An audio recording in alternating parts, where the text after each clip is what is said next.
особенно милиционерлерге катуу карап атабыз. Былтыр жылы мына 500 милиционер кошуп бердик, э? Быйыл 500 милиционер кошуп берип атабыз.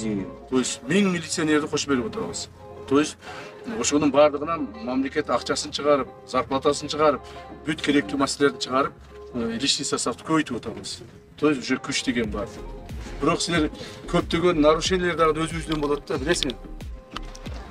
Милиция кызматкерлери көп болгон сайын кээ бирлери мындай баягы ушу көпчүлүктө көрүнбөй калат, билинбей калат деп ар түрдүү нарушениялерге баргандар.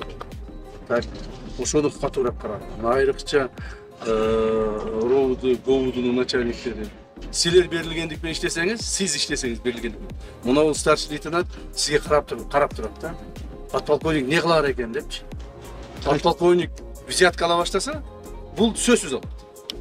Бул албай койбойм. Мына мен айтайын. Сиз албасаңыз бул алат. Так, сиз албасаңыз бул ойлонуу. Алсамбы, албасамбы, тиги подполковник албай атат. Что-то не то. Деп ойлонот да, ана сизди карап туруп, үлгү болосуз да, сиз үлгү болуп сизге карап турат. Так, бул эми бир эле ушул старший лейтенант эмес, баардыгыңыздарга тиешелүү. Матур. Милиция кызматкерлери. Макулбу? Баардыгыңыздарга тиешелүү. Биз форманы кийип, зыңкыйып, мамлекеттен айлыкты алып, мамлекеттин коопсуздугун сактайбыз деп тургандан кийин ошого татыктуу болушубуз керек.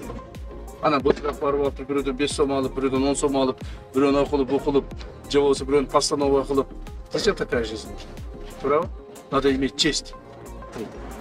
Жүрөктөгү баягы өзүңөрдүн ыйманы бар керек да. Ошону карагыла. Ийгилик болсун.